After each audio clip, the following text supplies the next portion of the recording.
माँ ने बुलाया है, खाना खा लो। जल्दी चलो ना बाबा, बहुत भूख लगी है। अगर इतनी ही तेज भूख लगी है तो तुम दोनों खा लो ना जाकर। नहीं, भूख तो लगी है, पर आपके साथ ही खाना खाएंगे हम। अच्छा, बस 2 मिनट रुको, फिर ये वाली क्यारी की गुड़ाई कर दूं, फिर आता हूँ। हैं? ठीक है बाबा, जल्दी करो वरना खाना ठंडा हो जाएगा। काव्या की बात सुनकर हरिया मुस्कुरा दिया और अपना काम खत्म करने में लग गया। ये कहानी हरिया की इन्हीं 2 बेटियों की है जिनके नाम थे काव्या और कीर्ति। दोनों बहनें अपने बाबा हरिया और माँ गीता के साथ गांव में रहती थी, जहां उनके घर के ठीक सामने उनका बड़ा सा खेत था और खेत के बगल में एक बड़ा सा तालाब भी था। फिर उस दिन घर जाते हुए, बाबा ये खेत तो हमारे काम का है, लेकिन ये तालाब हमारे किसी काम का नहीं है, आप इसे बेच क्यों नहीं देते? हाँ, और इसे बेचकर जो पैसे मिलेंगे उससे हम बढ़िया बढ़िया चीजें खरीदेंगे। ऐसा कभी मत करना मेरी बच्चियों, ये तालाब तुम्हारे दादाजी की आखिरी निशानी है। पता है, कई साल लगाकर उन्होंने बड़ी मेहनत से इसे खोदा था। क्या सच में अकेले ही उन्होंने इतना बड़ा तालाब खोद दिया? बातें करते हुए हरिया और उसकी दोनों बेटियां अब घर आ चुके थे। हरिया की पत्नी गीता ने उन सब के लिए खाना लगा दिया और सभी एक साथ खाना खाने बैठ गए। फिर खाना खाते हुए, बाबा आगे बताओ ना फिर क्या हुआ? अच्छा, तो तुम दोनों पूरी कहानी सुनना चाहती हो? हाँ बाबा, बताओ ना। तो फिर सुनो। एक बार की बात है, हमारे गांव में कई साल पहले भयंकर सूखा पड़ा। बड़ी मुसीबत की घड़ी थी वो, पर उस घड़ी में भी तुम्हारे दादाजी ने हार नहीं मानी। उस साल बारिश नहीं हुई थी तो किसी के पास कुछ करने के लिए था ही नहीं। फिर क्या हुआ बाबा? फिर उन्होंने सोचा कि अगली बार कभी ऐसी स्थिति बने तो हमें उसके लिए पहले ही तैयार रहना चाहिए। तो उन्होंने उठाया फावड़ा और अपने ही खेत में उसे चलाना शुरू कर दिया। सूखे खेत में बाबा? हाँ, सूखे खेत में। फिर वो फावड़ा चलाते गए। गांव वालों को लगा कि वो पागल हो गए हैं, लेकिन ऐसा नहीं था। कई महीनों तक वो अकेले ही उस खेत को खोदते रहे और फिर धीरे धीरे उसने एक बड़े से गड्ढे का रूप ले लिया, यानी वो तालाब बन गया। फिर उसमें से पानी निकला बाबा? ऐसे थोड़े ही निकल आता है पानी। फिर उन्होंने इंतजार किया। जब बारिश आई तो सब देखते ही रह गए, क्योंकि बारिश के बाद वो बड़ा सा गड्ढा सुंदर सा तालाब बन चुका था और उसमें ढेर सारा पानी जमा हो गया था। तब जाकर गांव के लोगों को समझ आया कि बाबा ने असल में बारिश के पानी का संचय किया है, जो अगले साल की बारिश तक सबके काम आने वाला था। अरे वाह, दादाजी ने तो कमाल कर दिया। अब तुम्हारे दादाजी नहीं है, लेकिन उनका दिया हुआ ये तालाब और उनकी सीख की मुसीबत की घड़ी में हार नहीं माननी चाहिए, ये आज भी हमारे साथ है बेटा। हाँ, सही कहा आपने बाबा। ओहो, अब कहानी पूरी हो गई हो तो खाना भी खा लो, सारा खाना ठंडा होने को आया है। बाबा, माँ तो बहुत गुस्से में लग रही है। कोई बात नहीं, मुसीबत की घड़ी में हार नहीं माननी चाहिए। अब जल्दी से खा लो, इससे पहले कि बात हाथ से निकल जाए। हाँ। काव्या और हरिया फुसफुसाते हुए हंसने लगे। इसी तरह कई साल बीत गए। फिर एक साल उनके गांव में फिर से सूखा पड़ा। परिवार के लिए बड़ी दिक्कत आ गई। हरिया को एक बीमारी ने जकड़ लिया। गर्मी और बीमारी की वजह से हरिया और तालाब दोनों ही सूखते जा रहे थे। हरिया की तबीयत दिन ब दिन बिगड़ने लगी और फिर, माँ तुम चिंता मत करो, हम बाबा को शहर लेकर जाएंगे, उनका अच्छा इलाज कराएंगे। पर इतना पैसा कहाँ है हमारे पास? हम कर्जा ले लेंगे माँ, मैं अभी जाकर साहूकार से बात करती हूँ। वो बड़ा बदमाश है कीर्ति, बेटा जरा ध्यान से। कीर्ति गांव के साहूकार के पास पहुंची और उसे अपने घर की सारी दशा बताई। ओहो, हरिया अच्छा आदमी है, इसीलिए तुम्हें कर्जा दे देता हूँ, लेकिन बदले में क्या गिरवी रखोगी? बताओ। हमारे पास ले देकर एक तालाब ही है भान सिंह जी। अरे उस नाले जैसे गंदे तालाब का मैं क्या करूंगा भाई? उसके बदले तो कोई ढेला भी ना दे। एक काम करो, तुम मुझे अपने खेत के कागज दे दो और 2 लाख रुपए ले लो, ठीक है?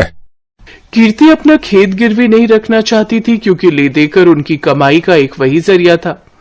लेकिन उसे ना चाहते हुए भी भान सिंह को अपने खेत के कागज देने पड़े और उसने साहूकार से 2 लाख रुपए ले लिए। माँ तुम चिंता मत करो, देखना बाबा का इलाज अच्छे से हो जाएगा, वो पहले की तरह एकदम ठीक हो जाएंगे। हाँ भगवान करे ऐसा ही हो। थोड़ी देर बाद पूरा परिवार बस में बैठकर शहर के लिए निकल पड़ा। वो लोग शहर के एक बड़े अस्पताल में पहुंचे जहां उन्हें पता चला कि हरिया की किडनी खराब है और इलाज में 4 लाख रुपए लगेंगे। अब गीता और दोनों बहनें चिंता में आ गई। उन्हें फिक्र सता रही थी कि बाकी पैसों का इंतजाम कैसे होगा। तभी कीर्ति तू एक काम कर, तू काव्या को लेकर गांव जा। वहां छोटे वाले कमरे में एक पुराना संदूक है, उसमें मेरे चांदी के कुछ गहने हैं, जल्दी से वो सब लेकर आ जा। पर माँ उनसे क्या होगा, हमें पूरे 2 लाख रुपए और चाहिए।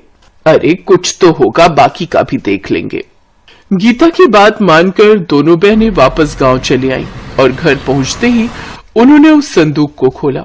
ये पहली बार था जब उन्होंने उस संदूक को खोला था। उस संदूक को खोलते ही सबसे पहले ढेर सारी धूल निकली। फिर एक लाल रंग के कपड़े की पोटली थी जिसमें गीता के कुछ गहने रखे थे। हे भगवान, मेरी माँ की शादी की निशानी भी अब हमें बेचनी पड़ रही है, हमारी मदद करो भगवान। कीर्ति की आंखों में आंसू थे। तभी काव्या की नजर संदूक की तली पर पड़ी जो कुछ उठी हुई सी थी। उसने वहां से लकड़ी का वो हिस्सा हटाया तो वहां उसे एक छोटी सी डिबिया नजर आई। दीदी ये क्या है और इसे इतना छुपाकर क्यों रखा है? पता नहीं, रुक मैं इसे खोलकर देखती हूँ। जैसे कीर्ति ने वो डिबिया खोली उसमें एक बड़ी सी चाबी और एक चिट्ठी थी। कीर्ति ने वो चिट्ठी खोली जो असल में उसके दादा ने अपने बेटे हरिया के लिए लिखी थी। कीर्ति ने चिट्ठी को पढ़ना शुरू किया। मेरे बेटे हरिया, मैं जानता हूँ कि तू मुझसे बहुत प्यार करता है, पर अब मेरी उम्र हो चली है और ये बीमारी मुझे अपने साथ लेकर ही जाएगी। तूने अपनी जिंदगी भर की कमाई मेरे इलाज पर खर्च कर दी, लेकिन ये ठीक बात नहीं है। आगे तेरी संतानों को भी पैसों की जरूरत पड़ेगी। एक राज छिपा कर रखा मैंने तुझसे, ताकि तू या तेरी संतानें सही वक्त आने पर उसका इस्तेमाल कर सके। तालाब की खुदाई करते वक्त मुझे कुछ मिला था, ये चाबी तेरी सारी समस्याएं खत्म कर देगी। बस याद रखना कि ये चाबी असल में मेरे दिल की है। दीदी क्या दादाजी ने पैसे या गहने छुपा कर रखे होंगे कहीं? हाँ काव्या, लगता तो ऐसा ही है। तू सोचना, जरूर दादाजी के पास कुछ ऐसा था जिसकी मदद से वो खुद का इलाज करा सकते थे, लेकिन उन्होंने वो हमारे बाबा और हमारे लिए छोड़ दिया और अपने प्राणों का बलिदान कर दिया। पर सवाल ये है कि क्या बाबा को इस बारे में कुछ पता नहीं चला? कैसे पता चलता? कितना छुपाकर तो रखी थी ये डिबिया दादाजी ने, वो तो पता नहीं कैसे मेरी नजर पड़ गई इस पर। लेकिन दीदी ये चिट्ठी के आखिर में किस तरह की पहेली है? अब हम दादाजी का दिल निकाल कर कहाँ से लाएं? बुद्धू वो किसी तरफ इशारा कर रहे हैं। उन्होंने कहा कि ये चाबी मेरे दिल की है। इसका मतलब कोई ऐसी चीज जो उनके दिल के सबसे करीब थी। उनके दिल के सबसे करीब तो बाबा हैं, पर बाबा में चाबी थोड़ी ही लगेगी, कुछ और सोच। हाँ दीदी, उनके दिल के करीब वो तालाब ही है जो उन्होंने बहुत मेहनत से खुद ही खोदा था। शाबाश, सही कहा। पर इतने बड़े तालाब में हम ये चाबी कहाँ लगाएंगे? किस जगह? सोच कीर्ति, सोच। दीदी चाबी तो किसी ताले में ही लगेगी और ताला जरूर किसी चीज की तो सुरक्षा कर रहा होगा। हाँ, जैसे कोई पुराना संदूक, लेकिन वो संदूक पूरे तालाब में कहाँ है ये कैसे पता चलेगा? और पूरा तालाब खोदने में तो बहुत वक्त लग जाएगा। हाँ, और डॉक्टर ने जल्दी पैसे मंगवाए हैं। क्या करे दीदी? मिल गया, मान गई। दादाजी तो बहुत ही समझदार थे। मतलब उन्होंने एक ही पहेली में 2 उत्तर दिए। उनके दिल की चाबी मतलब तालाब, और दिल कहाँ होता है? शरीर के बीचों बीच। तो हम तालाब के बीचों बीच खुदाई करेंगे, वो भी रात को। वाह दीदी, क्या दिमाग पाया आपने। वैसे दीदी एक बात तो माननी पड़ेगी, दादाजी बहुत समझदार थे, लेकिन शायद वो जानते थे कि उनकी आने वाली पीढ़ियां भी बहुत समझदार होंगी, तभी तो उन्होंने इतनी मुश्किल पहेली रखी थी। काव्या की बात सुनकर कीर्ति मुस्कुरा दी और फिर रात में उन दोनों ने तालाब के बीचों बीच खुदाई शुरू कर दी। और थोड़ी सी खुदाई के बाद उन्हें वहां से वाकई एक संदूक मिला, और फिर जब उसे खोला गया तो उसमें ढेर सारे सोने के सिक्के थे। दीदी क्या ये सोने के सिक्के हैं? हाँ काव्या, दादाजी ने सही कहा था कि सारी मुश्किलें हल हो जाएंगी। दादाजी भले ही चले गए, लेकिन वो जाते जाते हमारी सबसे बड़ी मुश्किल हल कर गए। अगले दिन कीर्ति ने उनमें से कुछ सिक्कों को सुनार को बेच दिया और उसके बदले में ढेर सारे रुपए ले लिए। उसने हरिया का पूरा इलाज कराया और साहूकार का भी कर्जा उतार दिया। फिर एक दिन घर में, बेटा तुमने बताया नहीं कि तुम्हारे पास इतना पैसा आया कहाँ से? कीर्ति ने हरिया को उसके पिताजी की चिट्ठी पकड़ा दी और काव्या ने उसे सारी कहानी बताई। बेटा, बाकी बचे हुए सिक्कों का हम क्या करेंगे? माँ, उन्हें बेचकर हम इस तालाब को और बड़ा और सुंदर बनाएंगे, जिसमें प्यारी प्यारी मछलियां होंगी, और बगल में बगीचा बनाकर लोगों के बैठने का इंतजाम करेंगे। साथ ही साफ पानी के लिए प्याऊ भी लगाएंगे, ताकि हर बार जब भी कोई यहाँ आए तालाब के किनारे बैठकर ठंडा और मीठा पानी पिए और दादाजी के दिल को सुकून मिले।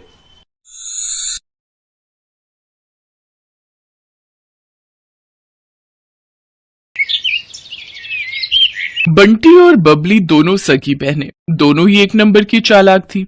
वो बूढ़ी औरतों का भेष बनाकर अलग अलग गांव में जाती थी और जहां भी सीधी साधी अमीर सेठानी औरतें दिखाई दे उनको ठग लेती थी। अरे मोरी मैया, ये तो सच में जादू हो गया। मुझे भी कोई ऐसी दवाई दे दो। मैं तो बिल्कुल ऐसी 20 साल की जवान लड़की बनना चाहती हूँ। मेरे पति तो मुझे पसंद ही नहीं करते, हमेशा मुझे बुढ़िया बुढ़िया कहकर चिढ़ाते रहते हैं। सही कह रही हो बहन, मेरे पति भी मुझे ऐसे ही सुनाते हैं कि तू तो अब बूढ़ी हो गई है, तेरे ऊपर कुछ पहना ओढ़ा अच्छा नहीं लगता। अब दिखाऊंगी मैं कितनी सुंदर लगती हूँ। वैसे ये दवाई खाकर हम कितने दिन में जवान हो जाएंगे? बस एक बार ये 1 हफ्ता दवाई खा लो, उसके बाद आने वाले 1 हफ्ते के अंदर तुम्हारे अंदर बदलाव आ जाएगा। पर ये दवाई महंगी है, इतना याद रखो, 51,000 रुपए का शगुन डालना पड़ता है, तब ये दवाई मिलती है और तभी ये अपना असर दिखाती है। अब तुम पांचों अगर जवान होना चाहती हो तो कल 51,000 रुपए ले आओ और ये दवाई ले जाओ। अरे वो तो कोई दिक्कत नहीं है, पैसों की चिंता तुम ना करो, हम कल ही ले आएंगे। पर मेरी तो अब बहन की लड़की की शादी है, मैं सोच रही हूँ कल से दवाई शुरू कर दूं। हाँ, आप कल से ही दवाई शुरू कर दो, तभी आप मेरी तरह सुंदर बन पाओगे। ठीक है, तो फिर हम सब कल पैसे लेकर आ जाएंगे, तुम हमें दवाई दे देना। मोहनपुर गांव की सारी अमीर बड़े घर की औरतें बंटी और बबली के झांसे में आ जाती हैं और उनसे दवाई खरीद लेती हैं।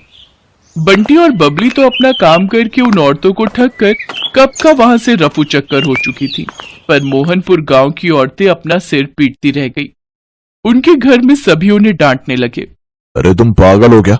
तुम्हारी उम्र हो गई, बाल पक गए, पर अक्ल अभी भी बच्चों वाली है। ऐसे भला दवाई लेकर कोई इतना जवान हो जाए कि 20 साल की लड़की बन जाए? तुम्हें क्या हो गया था? बताओ, फालतू के पैसे खराब हो गए और वो औरतें तुम्हें ठग कर चली गई। अरे मुझे अकेली को क्यों डांट रहे हो? सब किया धरा उस सुशीला का है, वही मुझे उन औरतों के पास ले गई थी। पर मुझे अभी तक समझ में नहीं आ रहा है कि उनमें से एक बूढ़ी दादी और वो उसकी पोती, क्या जो हमें पागल बना रही थी, वो दादी पोती है क्या? तुम यहाँ अपना गणित लगाती रहो और वो दोनों राम जाने किसी और को लूट रही होंगी। बिल्कुल सही। बंटी और बबली अब सीतापुर गांव में पहुंच चुकी थी। अब उनका अगला निशाना यहाँ की अमीर घर की औरतें। बंटी, चल अगला निशाना ढूंढते हैं, थोड़ा गांव में घूम आए। ठीक है, पहले इन सब का विश्वास भी तो जीतना होगा। अरे वो तो हमारे बाएं हाथ का खेल है। बंटी और बबली दो बुढ़िया बनकर सीतापुर गांव में घूमने लगी। वो एक चौपाल के पास से गुजरी, वहाँ कुछ बड़े घर की औरतें बैठी हुई आपस में गप्पे मार रही थी। बंटी और बबली जानती थी कि ये सही मौका है। अरे लाजवंती, कितने दिन में मैं जवान हो जाऊंगी? दवाई की 5 खुराक तो मैंने खा ली है। सुमित्रा, तुझे सब्र नहीं है। मैंने तुझे कहा ना, तू देखना सुंदर लड़की में ना बदल जाए तो मेरा नाम बदल देना। मैंने भी वो दवाई शुरू कर दी है। अरे हम जैसी बहुत बूढ़ी औरतें उस दवाई को खाकर जवान हुई हैं। ये दोनों बुढ़िया औरतें गांव में नई दिखाई दे रही हैं, पर ये किस दवाई की बात कर रही हैं? जरा पूछ तो। अरे बहन जी, जरा रुकना, आपको इस गांव में पहली बार देखा है। आप ये किस दवाई की बात कर रहे हो? जी नमस्ते। हम दोनों तो बूढ़े से जवान होने की दवाई की बात कर रहे हैं। हम वो दवाई खा रहे हैं। अब बूढ़े शरीर से काम नहीं होता, उम्र हो चली है, शरीर कमजोर हो गया है। हमें किसी ने दवाई दी थी कि इसको खाने से हम बहुत जल्दी जवान लड़की बन जाएंगे, तो हम इसी बारे में बात कर रहे हैं। हाय हाय हाय, सचमुच बुढ़ापा झेला ही नहीं जाता। कभी कोई बीमारी शरीर को घेर लेती है तो कभी कोई। हमसे अब बुढ़ापा सहन नहीं होता, इसलिए हम जवान होने की दवाई खा रहे हैं। अच्छा, तो उससे कोई भी जवान हो सकता है? अगर हम लोग वो दवाई खाएं, क्या तुम हमें भी वो दवाई दे सकती हो? हाँ, क्यों नहीं, वो दवाई तो हम जरूर दे सकते हैं। उसके लिए 51,000 रुपए देने होंगे, वो शगुन होता है। हाँ, ठीक है, पर पहले आप हमें इस बात का सबूत दो कि वो दवाई सचमुच हमें जवान बना देगी। मेरी दवाई को 5 दिन हो चुके हैं, बस कल एक दवाई और लेनी है, फिर परसों मैं तुम्हें एक जवान लड़की के रूप में दिखाई दूंगी। ठीक है, तो फिर हम परसों ही दवाई खरीदेंगे।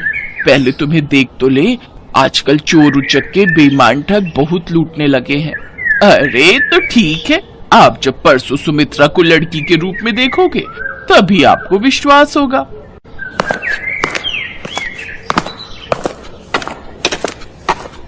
यार बबली, अब कुछ दिनों के लिए बाहर घूमने चलेंगे, बस ये थोड़े और पैसे आ जाए। बहुत थक गई हूं मैं ये बुढ़िया बन बनकर।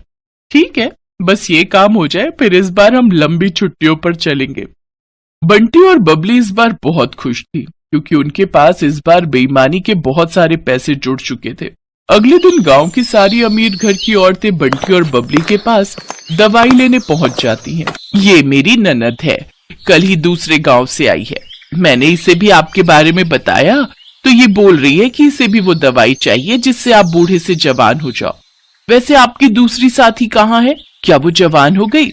हाँ बहन जी, वो तो कल रात को ही जवान हो गई थी। अरे सुमित्रा, जरा सामने आ जल्दी से, इन्हें अपना जादू दिखा। सब औरतें चौंक जाती हैं, क्योंकि बबली अब एक लड़की के रूप में थी। तभी सेठानी की ननद बोली, क्या बात है, वैसे कितने दिन लगे आपको बुढ़िया से जवान होने में? मुझे तो 1 हफ्ता लगा था। वैसे अब दवाई में नया तरीका अपनाया गया है, आप सबको सिर्फ 2 दिन ही लगेंगे। अब आप जल्दी से ये पैसे जमा कर दो, तो हम आपको दवाई दे दे। 2 दिन का इंतजार क्या करना है, मैं आपको अभी लड़की बनकर दिखा देती हूँ।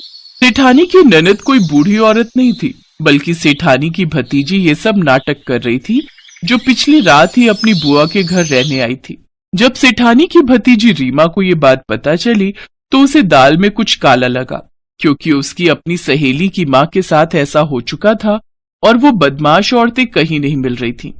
बुआ जी, ये कोई बूढ़ी औरतें नहीं, ये 2 चालाक लड़कियां हैं। ये ठग है, गांव गांव जाकर सबको बेवकूफ बनाती हैं और पैसे ठगती हैं। असल में इनका नाम बंटी और बबली है। पहले ये 2 बुढ़िया के रूप में गांव में जाती थी, फिर इनमें से एक अपने रूप में वापस आ जाती है। बस यही सारी औरतें धोखा खा जाती हैं, ये अपना मेकअप उतार देती है। अच्छा, ऐसी बात है, हम तो इनके जाल में फंसे ही जा रहे थे। अब तुम दोनों को यहाँ से कोई नहीं भागने देगा।